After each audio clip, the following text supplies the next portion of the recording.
You see those dance moves? Ooh.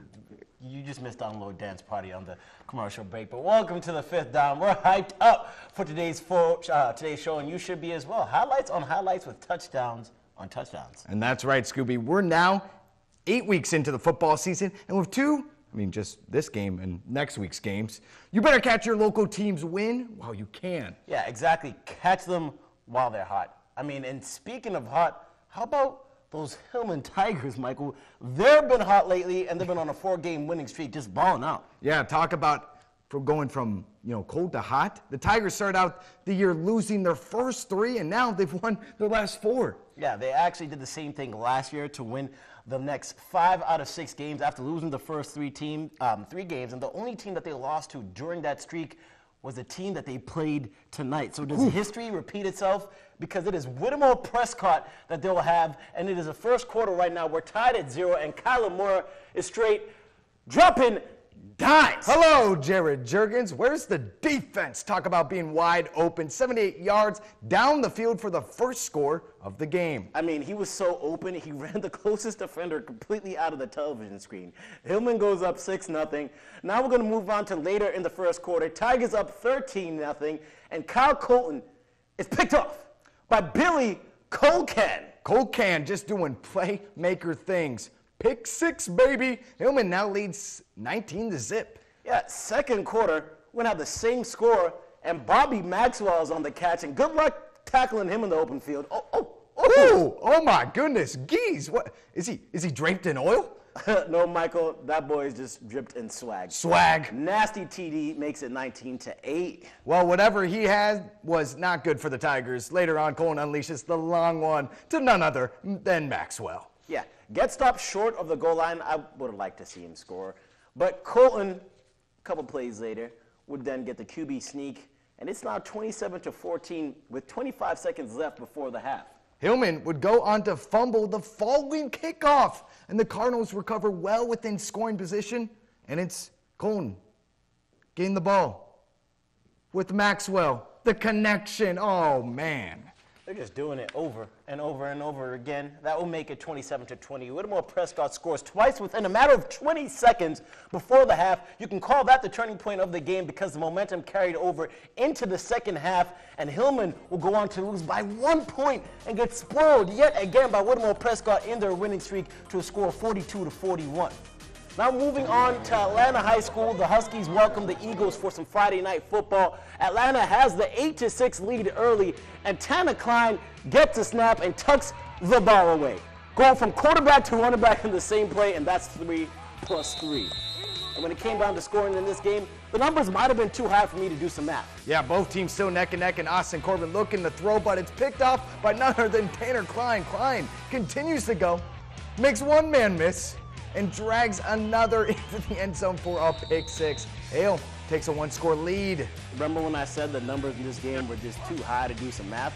Atlanta's Reese Woods short touchdown run ties this game up at 14 early on. But Atlanta, they had trouble avoiding the turnovers, Scooby. One of the golden rules of football. Get away from the punted ball. It's live. Poison is right. It's live, and the Hale Eagles recovered. Uh-oh.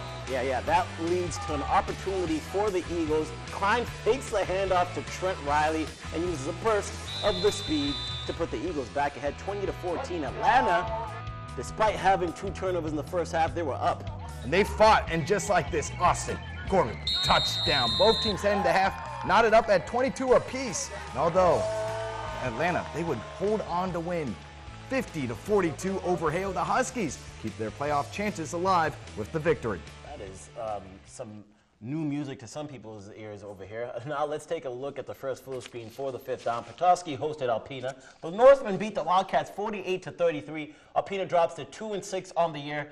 Not pretty, but a positive from the game. That was a little bit pretty. This was the second most points they've scored this season. So the glass is half full. Glass is half full, and moving on, we have Rogers City and Newberry squaring off in a non-conference game. Newberry rolls past Rogers City 42-8, and the Hurons lose their second straight game. Welcome back. We've already seen some great football, and we're just going to have it coming straight at you. Yep, and we have some highlights, and we're going to serve them up hot because, you sports fans, we just want to make you happy. Yeah, then in return, you're happy too, especially if your team wins the game. So let's get into our next game. The Oscoda Owls played at home against Muskegon Heights. And right now we're in the first quarter, game tied at 0. And today seems to be the day for number 3. Yeah, Nathan Nagel fakes the handoff and then he decided to show off some speed. Great run and vision. Owls take a 7-0 lead. That's right. Yeah, later on in the first quarter, we're going to just keep on moving. Same score. Oscoda showed us some smash mouth football today. Andrew Dahl gets the handoff, and he's just going to take this in for 6 to make it 14-0. Boom. And then, that's a big score. So now we have Nathan Nagel, who's usually, kind of airing it out, but it was all about the ground and pound, baby. Talk about putting someone in a spin cycle. Oh, whoop! Wow. Yeah, I got dizzy from seeing the defender get put in the spin cycles there. That made it 21-0, and Oscoda goes on to win BIG Notorious to a score of 36-23. Lake City taking on Alcona tonight on their turf. First quarter, Trojans quarterback Matthew Holt breaks away from the Tigers defense, and he launches one downfield to Benjamin Marion, who completes the grab for first down. A few plays later, Holt to Marion again. This time for TD. Throw that up, 6. Still in the first, Alcona has the ball headed their way when it's fumbled. Oh no, and then Lake City gets the recovery and the Trojans take over. And they would make that turnover hurt because Zachary Noren carries that ball over the goal line for the Lake City touchdown. Trojans lead 14-0 after the 2-point conversion, and Lake City holds on to win a tight one, 35-34. Did I just read that correctly? Alcona lost? Wow. Second loss of the year for the Tigers. Really surprising there. Now on to some 8-man football.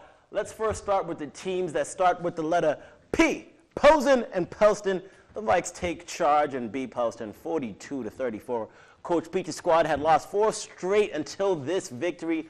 It helped Dylan Shook because Dylan Shook ran for 200 yards and 2 touchdowns. Plus, Mark Wieschewski also went over the century mark and had a pair of TDs. It's always those 2 guys going to work. They're great. And moving on, Rudyard bested on away 60-12 in this season. The Cards have been inconsistent, and they'll look to bounce back against Bel Air for the last game of the season. And in our final full screen of the night, we take some familiar foes, Johannesburg, Lewiston, and East Jordan. Joburg dominates and wins 58-16 over East Jordan. The Cards had a solid start, plus Kevin Geringer and Jacob Marsh combined for over 225 yards rushing. They had 2 touchdowns, and as a team, they topped 300 yards on the ground. Joburg welcomes Harbor Springs for their final game of the season. Yeah, and we have Tawas and Maya over for our final game of the night. The Braves cruise past the Bolts, winning 41-6.